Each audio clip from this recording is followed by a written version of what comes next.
मेरे प्रिय 140 करोड़ परिवारजन,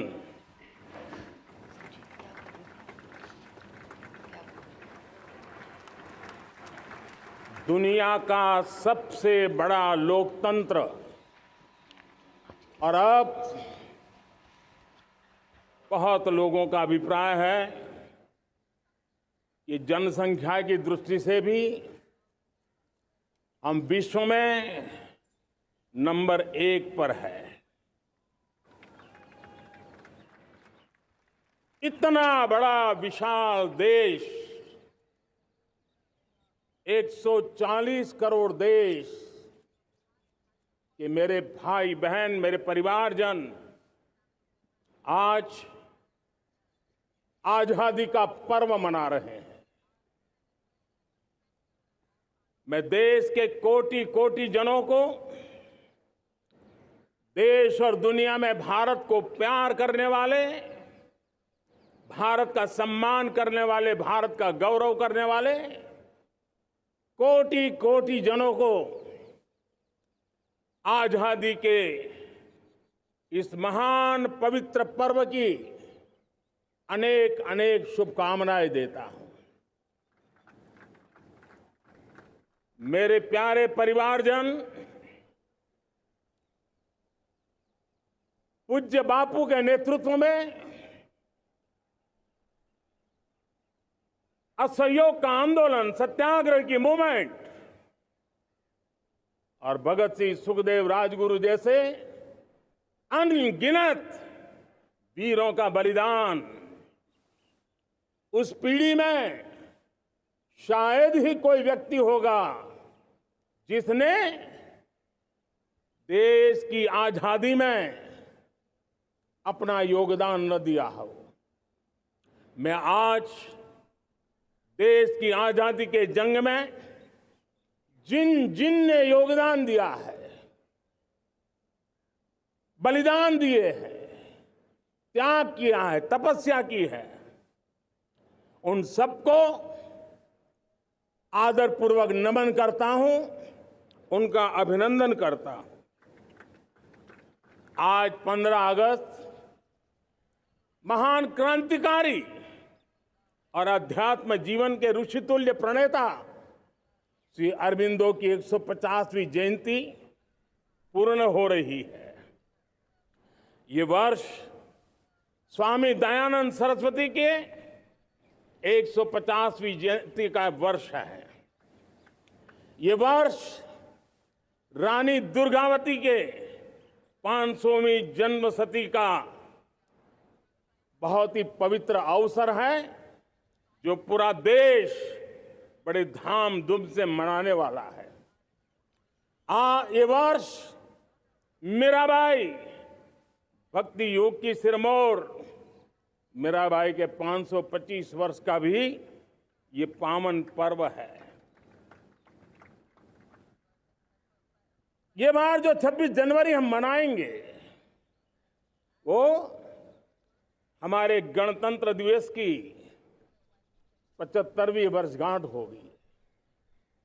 अनेक प्रकार से अनेक अवसर, अनेक संभावनाएं राष्ट्र निर्माण में जुटे रहने के लिए पल पल नई प्रेरणा, पल पल नई चेतना, पल पल सपने, पल पल संकल्प, शायद इससे बड़ा कोई अवसर नहीं हो सकता। मेरे प्यारे परिवारजन, इस बार प्राकृतिक आपदा ने देश के अनेक हिस्सों में अकल्पनीय संकट पैदा किए। जिन परिवारों ने इस संकट में सहन किया है, मैं उन सभी परिवारजनों के प्रति अपनी संवेदना प्रकट करता हूं और राज्य और केंद्र सरकार मिलकर के उन सभी संकटों से जल्दी से मुक्त होकर के फिर तेज गति से आगे बढ़ेंगे, ये मैं विश्वास दिलाता हूं। मेरे प्यारे परिवारजनों, पिछले कुछ सप्ताह नॉर्थ ईस्ट में, विशेषकर मणिपुर में और हिंदुस्तान के भी अन्य कुछ भागों में, लेकिन विशेषकर मणिपुर में जो हिंसा का दौर चला, कई लोगों को अपना जीवन खोना पड़ा, मां बेटियों के सम्मान के साथ खिलवाड़ हुआ। लेकिन कुछ दिनों से लगातार शांति की खबरें आ रही हैं। देश मणिपुर के लोगों के साथ है। देश मणिपुर के लोगों को पिछले कुछ दिनों से जो शांति बनाए रखी है, उस शांति के पर्व को आगे बढ़ाए और शांति से ही समाधान का रास्ता निकलेगा। और राज्य और केंद्र सरकार मिलकर के उन समस्याओं के समाधान के लिए भरपूर प्रयास कर रही है, करती रहेगी। मेरे प्यारे परिवारजनों, जब हम इतिहास की तरफ नजर करते हैं तो इतिहास में कुछ पल ऐसे आते हैं जो अपनी अमिट छाप छोड़ करके जाते हैं और उसका प्रभाव सदियों तक रहता है। और कभी कभी शुरुआत में वो बहुत छोटा लगता है, छोटी सी घटना लगती है, लेकिन वो अनेक समस्याओं की जड़ बन जाती है। हमें याद है 1200 साल पहले इस देश पर आक्रमण हुआ। एक छोटे से राज्य के छोटे से राजा का पराजय हुआ, लेकिन तब पता तक नहीं था कि एक घटना भारत को 1000 साल की गुलामी में फंसा देगी। और हम गुलामी में जकड़ते गए, जो आया लूटता गया, जो जिसका मन चाहा हम पे आके सवार हो गया। कैसा विपरीत काल रहा होगा वो 1000 साल का। मेरे प्यारे परिवारजनों, घटना छोटी क्यों ना हो, लेकिन 1000 साल तक प्रभाव छोड़ के रही है। लेकिन मैं आज इस बात का जिक्र इसलिए करना चाहता हूं कि भारत के वीरों ने इस कालखंड में कोई भूभाग ऐसा नहीं था, कोई समय ऐसा नहीं था जब उन्होंने देश की आजादी के लौ को जलता न रखा हो, बलिदान की परंपरा न बनाई हो। मां भारती बेड़ियों से मुक्त होने के लिए उठ खड़ी हुई थी, जंजीरों को झकझोर रही थी और देश की नारी शक्ति, देश की युवा शक्ति, देश के किसान, देश के गांव के लोग, मजदूर, कोई हिंदुस्तानी ऐसा नहीं था जो आजादी के सपने को लेकर के जीता न हो। आजादी को पाने के लिए मर मिटने के लिए तैयार होने वालों की एक बड़ी फौज तैयार हो गई थी। जेलों में जवानी खपाने वाले अनेक महापुरुष हमारे देश की आजादी को, इन गुलामी की बेड़ियों को तोड़ने के लिए लगे हुए थे। मेरे प्यारे परिवारजनों, जनचेतना का वो व्यापक रूप, त्याग और तपस्या का वो व्यापक रूप, जन जन के अंदर एक नए विश्वास जगाने वाला वो पल आखिरकार 1947 में देश आजाद हुआ। 1000 साल की गुलामी में संजोए हुए सपने देशवासी पूरे करते हुए देखे। साथियों, मैं 1000 साल पहले की बात इसलिए कह रहा हूं, मैं देख रहा हूं फिर एक बार देश के सामने एक मौका आया है। इस ऐसे कालखंड में हम जी रहे हैं, ऐसे कालखंड में हमने प्रवेश किया है और यह हमारा सौभाग्य है कि भारत के ऐसे अमृत काल में, यह अमृत काल का पहला वर्ष है, या तो हम जवानी में जी रहे हैं या हम मां भारती की गोद में जन्म ले चुके हैं।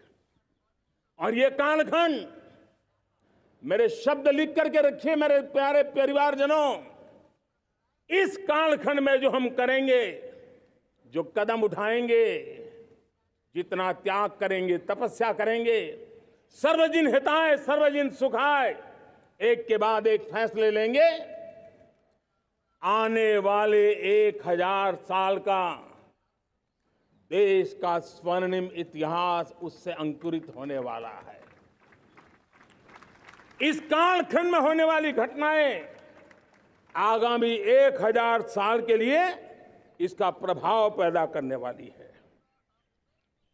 गुलामी की मानसिकता से बाहर निकला हुआ देश पंच प्राण को समर्पित होकर के एक नए आत्मविश्वास के साथ आज आगे बढ़ रहा है। नए संकल्पों को सिद्ध करने के लिए वो जी जान से जुड़ रहा है। मेरी भारत माता, जो कभी ऊर्जा का सामर्थ्य था लेकिन राख के ढेर में दबी पड़ी थी, वो भारत मां 140 करोड़ देशवासियों के पुरुषार्थ है। उनकी चेतना से, उनकी ऊर्जा से फिर एक बार जागृत हो चुकी है। मां भारती जागृत हो चुकी है। और मैं साफ देख रहा हूं दोस्तों, यही कालखंड है, पिछले 9-10 साल हमने अनुभव किया है। विश्व भर में भारत की चेतना के प्रति, भारत के सामर्थ्य प्रति एक नया आकर्षण, नया विश्वास, नई आशा पैदा हुई है। और ये प्रकाश पुंज जो भारत से उठा है, वो विश्व को उसमें अपने लिए ज्योति नजर आ रही है। विश्व को एक नया विश्वास पैदा हो रहा है। हमारा सौभाग्य है, कुछ ऐसी चीजें हमारे पास हैं जो हमारे पूर्वजों ने हमें विरासत में दी है और वर्तमान कालखंड ने गढ़ी है। आज हमारे पास डेमोग्राफी है, आज हमारे पास डेमोक्रेसी है, आज हमारे पास डाइवर्सिटी है। डेमोग्राफी, डेमोक्रेसी और डाइवर्सिटी की ये त्रिवेणी भारत के हर सपने को साकार करने का सामर्थ्य रखती है। आज पूरे विश्व में वहां देशों की उम्र ढल रही है, ढलाव पर है, तब भारत यौवन की तरफ ऊर्जावान होकर के बढ़ रहा है। कितने बड़े गौरव का कालखंड है कि आज 30 साल की कम आयु की जनसंख्या दुनिया में सर्वाधिक कहीं है तो ये मेरे भारत मां की गोद में है, ये मेरे देश में है। और 30 साल से कम उम्र की नौजवान हो मेरे देश के पास हो, कोटि कोटि भुजाएं हो, कोटि कोटि मस्तिष्क हो, कोटि कोटि सपने, कोटि कोटि संकल्प हो, तो भाइयों बहनों, मेरे प्रिय परिवारजनों, हम इच्छित परिणाम प्राप्त करके रह सकते हैं। मेरे प्यारे परिवारजनों, देश का भाग्य ऐसी घटनाएं बदल देती है। यह सामर्थ्य देश के भाग्य को बदल देता है। भारत 1000 साल की गुलामी और आने वाले 1000 साल के भव्य भारत के बीच में पड़ाव पर हम खड़े हैं, एक ऐसी संधि पर खड़े हैं। और इसलिए अब हमें न रुकना है, न दुविधा में जीना है। मेरे प्यारे परिवारजनों, हमें खोई हुई उस विरासत का गर्व करते हुए, खोई हुई समृद्धि को प्राप्त करते हुए, हमें फिर एक बार,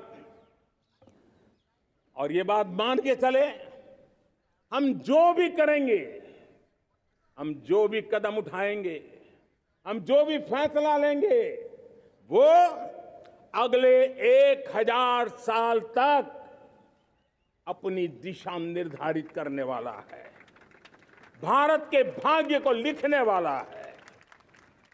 मैं आज मेरे देश के नौजवानों को, मेरे देश की बेटे बेटियों को ये जरूर कहना चाहूंगा, जो सौभाग्य आज मेरे युवाओं को मिला है, ऐसा सौभाग्य शायद ही किसी के नसीब होता है जो आपके नसीब हुआ है। और इसलिए हमें ये गंवाना नहीं है। युवा शक्ति पर मेरा भरोसा है, युवा शक्ति में सामर्थ्य है, और हमारी नीतियां, हमारी रीतियां भी उस युवा सामर्थ्य को और बल देने के लिए है। आज मेरे युवाओं ने दुनिया में पहले 3 स्टार्टअप इकोसिस्टम में भारत को स्थान दिला दिया है। विश्व के युवाओं को अचंभा हो रहा है भारत के इस सामर्थ्य को लेकर के, भारत की इस ताकत को देख करके।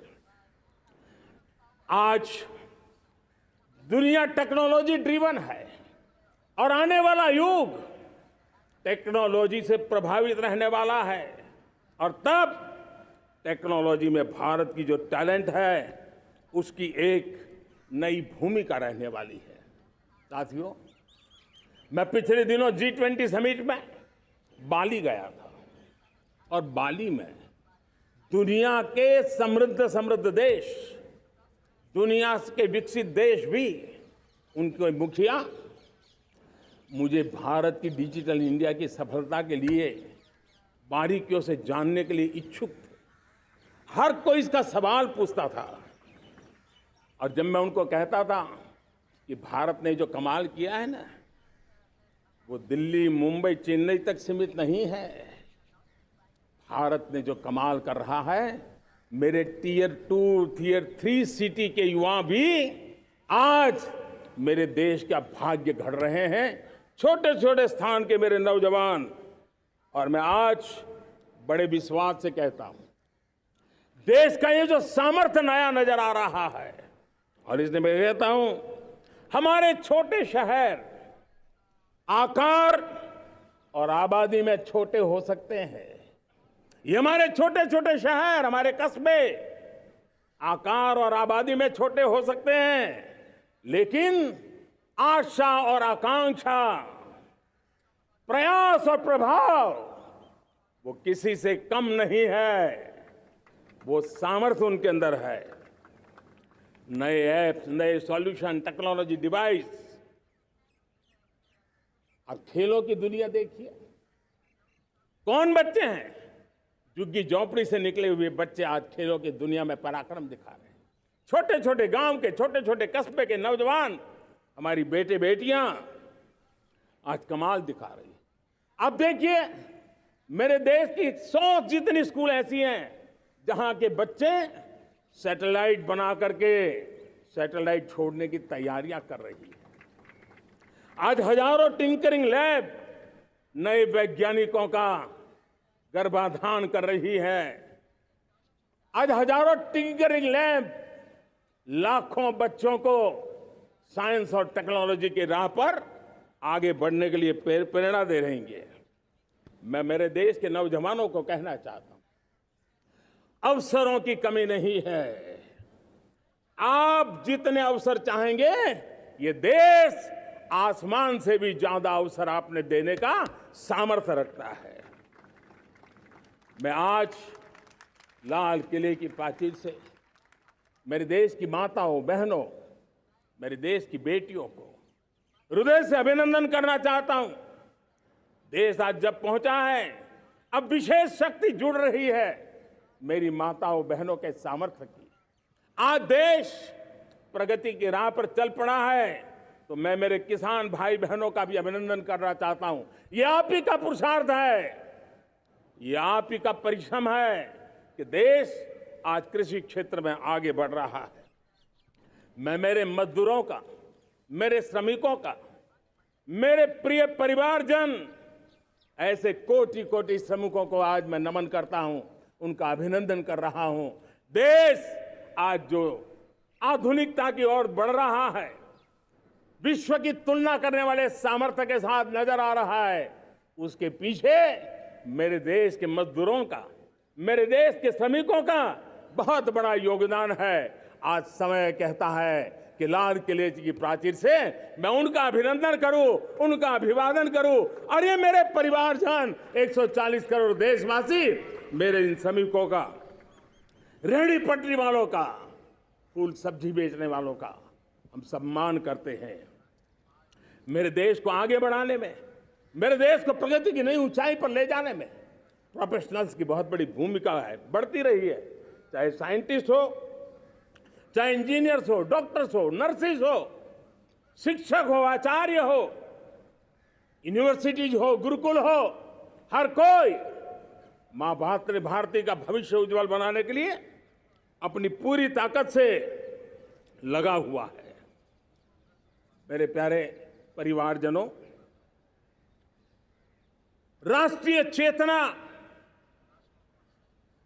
वो एक ऐसा शब्द है जो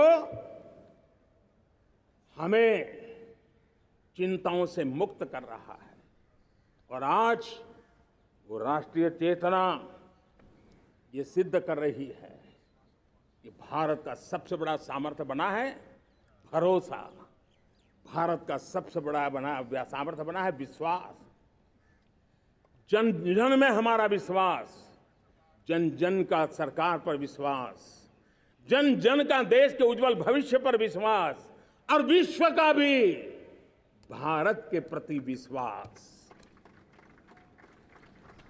ये विश्वास हमारी नीतियों का है, हमारी रीति का है।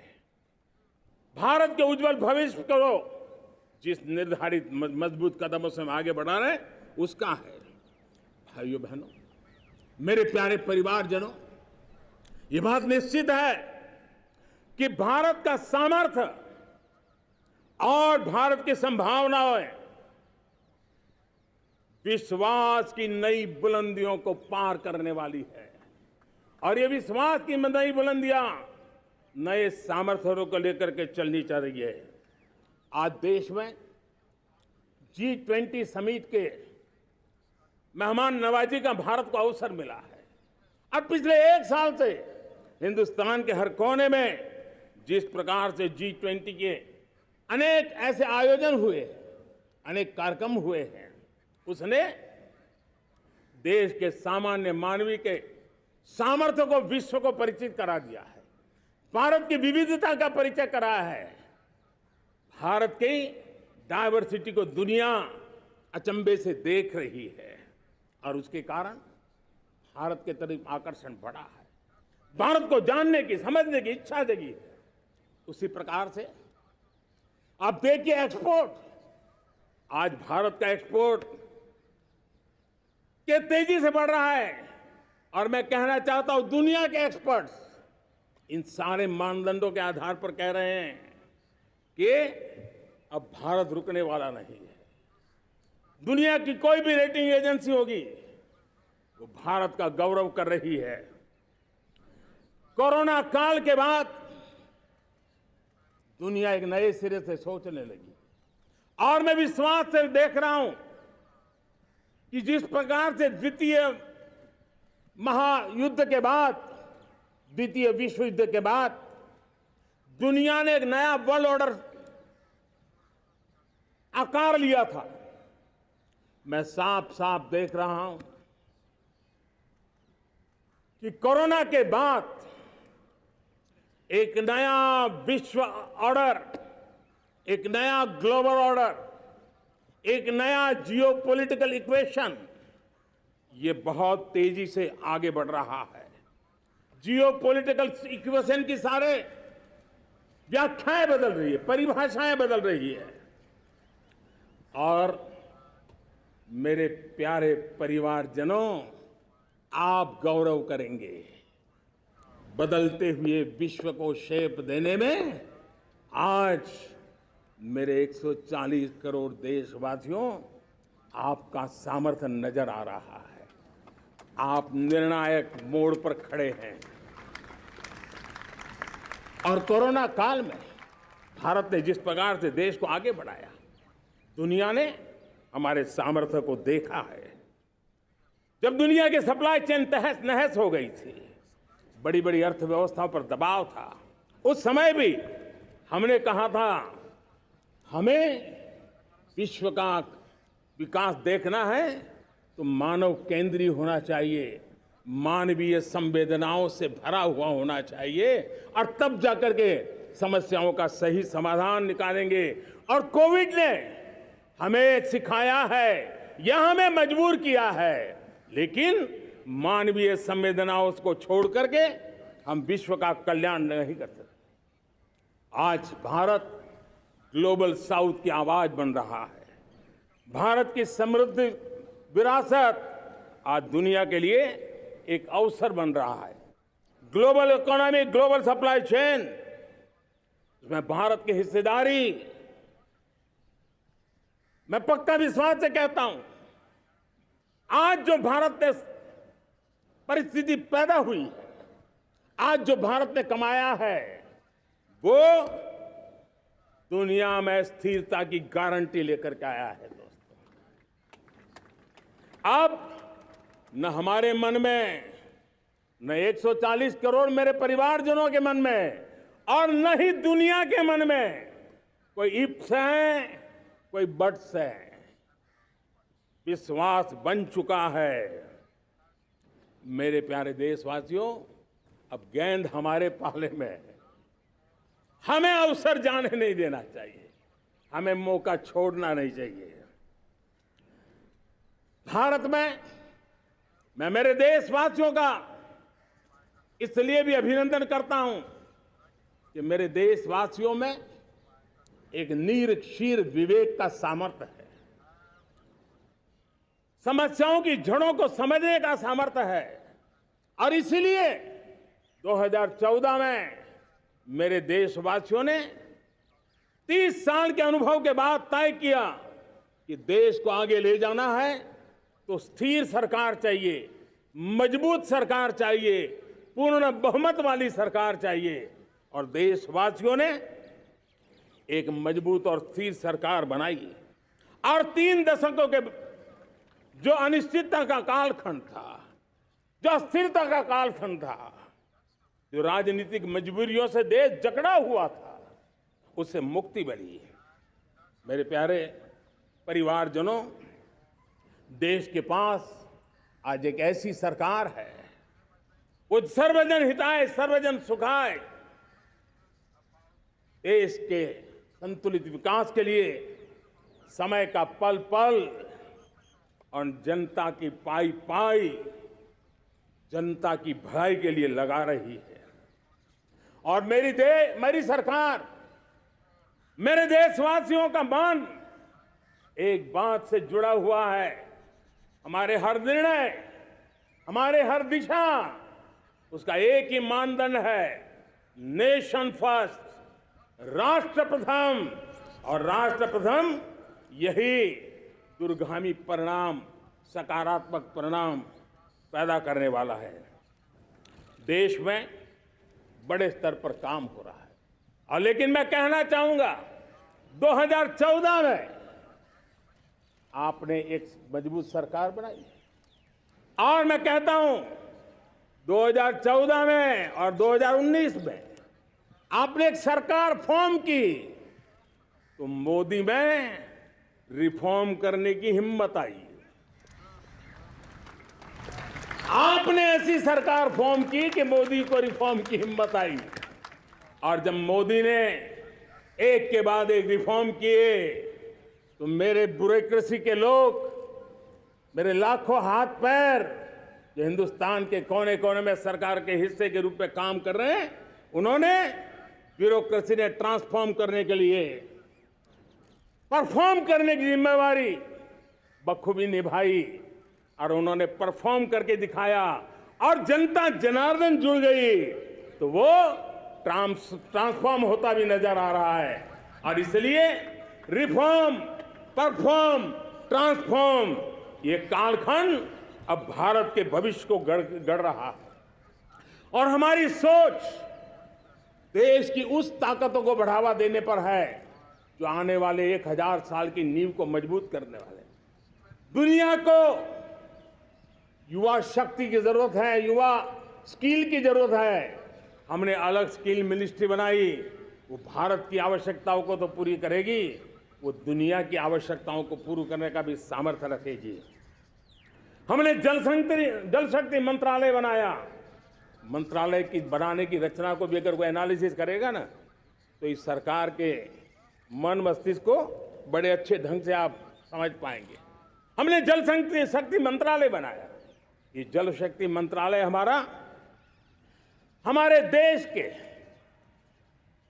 एक एक देशवासियों को पीने का शुद्ध पानी पहुंचे, पर्यावरण की रक्षा के लिए पानी के प्रति संवेदनशील व्यवस्थाएं विकसित हो, उस पर हम बल रहे हैं। हमारे देश में कोरोना के बाद दुनिया देख रही है होलिस्टिक हेल्थ केयर, ये समय की मांग है। हमने अलग आयुष मंत्रालय बनाया और योग और आयुष आज दुनिया में अपना परचम लहरा रहे हैं। हमने दुनिया को हमारे कमिटमेंट के कारण विश्व का हमारे प्रति ध्यान गया है। अगर हम ही हमारे इस सामर्थ्य को नकार देंगे तो फिर दुनिया कैसे स्वीकार करेगी। लेकिन जब मंत्रालय बना तो दुनिया को भी उसका मूल्य समझ में आया। मत्स्य पालन, हमारा इतना बड़ा समुद्री तट, हमारे कोटि कोटि मछुआरे भाई बहन, उनका कल्याण भी हमारे दिलों में है। और इसलिए हमने अलग से मत्स्य पालन को लेकर के, पशुपालन को लेकर के, डेयरी को लेकर के अलग मंत्रालय की रचना की, ताकि समाज के जिस वर्ग के लोग पीछे रह गए उनको हम साथ लें। देश में सरकारी अर्थव्यवस्था के हिस्से होते हैं, लेकिन समाज की अर्थव्यवस्था का एक बड़ा हिस्सा है कोऑपरेटिव मूवमेंट। उसको बल देने के लिए, उसको आधुनिकता लाने के लिए और देश के कोने कोने में लोकतंत्र की एक सबसे बड़ी इकाई को मजबूत करने के लिए हमने अलग कोऑपरेटिव मंत्रालय बनाया। और वो हमारी सहकारी संस्थाएं उसका जाल बिछा रहा है, ताकि गरीब से गरीब की वहां सुनवाई हो, उसकी आवश्यकताओं की पूर्ति हो, और वो भी राष्ट्र के विकास की योगदान में एक छोटी इकाई का हिस्सा बनकर के उसमें वो योगदान दे रखें। हमने सहकार से समृद्धि का रास्ता अपनाया है। मेरे प्यारे परिवारजनों, जब हम 2014 में आए थे तो हम वैश्विक अर्थव्यवस्था में 10वें नंबर पर थे, और आज 140 करोड़ देशवासियों का पुरुषार्थ रंग लाया है कि हम विश्व की अर्थव्यवस्था में 5वें नंबर पर पहुंच चुके हैं। और ये ऐसे ही नहीं हुआ है।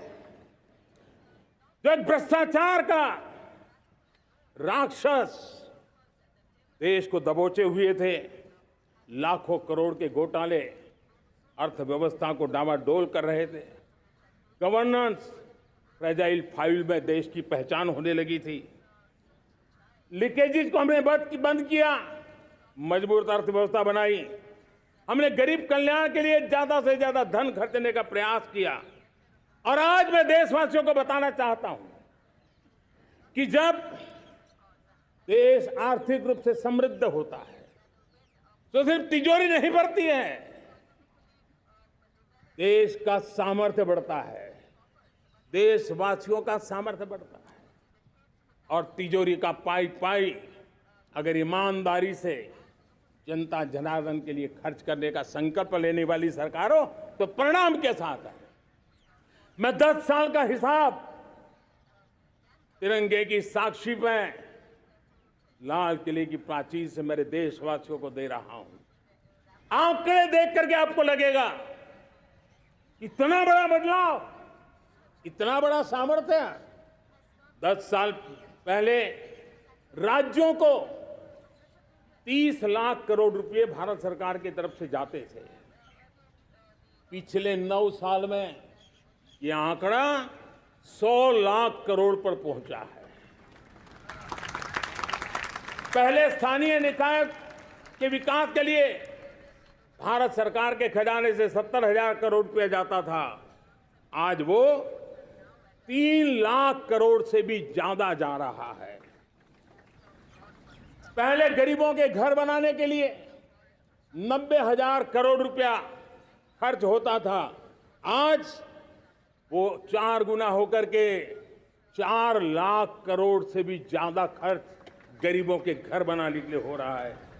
पहले गरीबों को यूरिया सस्ता मिले, जो यूरिया की बैग दुनिया के कुछ बाजारों में 3,000 में बिकती है, वो यूरिया की बैग मेरे किसानों को 300 में मिले। और इसलिए देश की सरकार 10 लाख करोड़ रुपया मेरे किसानों की यूरिया में सब्सिडी दे रहा है। मुद्रा योजना 20 लाख करोड़ रुपए, उससे भी ज्यादा मेरे देश के नौजवानों को स्वरोजगार के लिए, अपने व्यवसाय के लिए, अपने कारोबार के लिए दिए हैं। 8 करोड़ लोगों ने नया कारोबार शुरू किया है। और 8 करोड़ लोगों ने कारोबार शुरू किया है ऐसा नहीं, हर कारोबारी ने एक या दो लोगों को रोजगार दिया है। 8 से 10 करोड़ नए लोगों को रोजगार देने का सामर्थ्य ये मुद्रा योजना से लाभ लेने वाले 8 करोड़ नागरिकों को रहा है। एमएसएमईज को करीब 3.5 लाख करोड़ रुपए की मदद से कोरोना के संकट में भी उनको डूबने नहीं दिया, मरने नहीं दिया, उनको एक ताकत दी है। 1 रैंक 1 पेंशन मेरे देश के सेना के जवानों का एक सम्मान का विषय था। 70,000 करोड़ रुपया भारत की तिजोरी से आज पहुंचा है, मेरे निवृत्त सेना के नायकों के जेब में, उनके परिवार में पहुंचा है। सभी कैटेगरी में, मैंने तो कुछ ही गिनाए, मैं ज्यादा समय लेना नहीं चाहता। हर कैटेगरी में पहले की तुलना में अनेक गुना धन देश के विकास के लिए, कोने कोने में रोजगार पैदा करने के लिए, पाई पाई का उपयोग भारत का भाग्य बदलने के लिए हो, और इसलिए हमने काम किया है।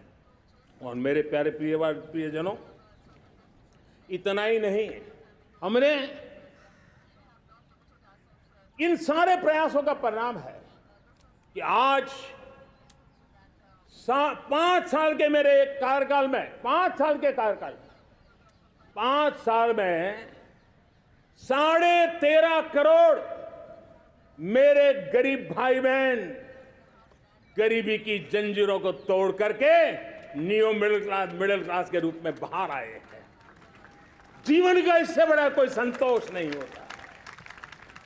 मेरे प्यारे प्रिय परिवारजनों, और जब 13.5 करोड़ लोग गरीबी की इस मुसीबतों से बाहर निकलते हैं, तो कैसी कैसी योजनाएं उनको मदद दी है। उनको आवास योजना का लाभ मिलना, पीएम स्वनिधि से 50,000 करोड़ रुपया रेहड़ी पटरी वालों तक पहुंचाया है। आने वाले दिनों में, आने वाली विश्वकर्मा जयंती पर एक कार्यक्रम हम लागू करेंगे।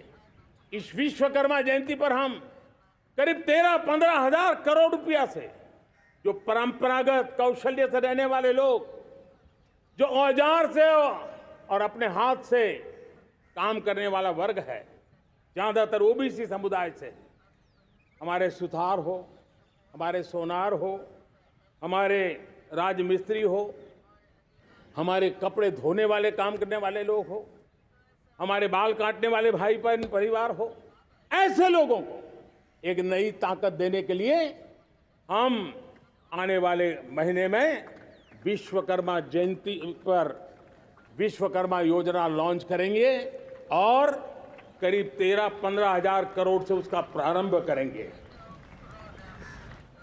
हमने पीएम किसान सम्मान निधि में 2.5 लाख करोड़ रुपया सीधा मेरे देश के किसानों के खाते में जमा किया है।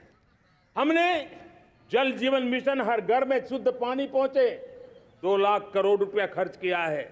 हमने आयुष्मान भारत योजना, ताकि गरीब को बीमारी के कारण अस्पताल जाने से जो मुसीबत होती थी उसको मुक्ति दिलाना, उसको दवाई मिले, उसका उपचार हो, ऑपरेशन हो, अच्छे से अच्छी हॉस्पिटल में हो। आयुष्मान भारत योजना के तहत 70,000 करोड़ रुपए हमने लगाए हैं। पशुधन, देश ने कोरोना वैक्सीन की बात तो देश को याद है, 40,000 करोड़ रुपए लगाए, वो तो याद है। लेकिन आपको जानकर के खुशी होगी, हमने पशुधन को बचाने के लिए करीब करीब 15,000 करोड़ रुपया पशुधन के टीकाकरण के लिए लगाया है। मेरे प्यारे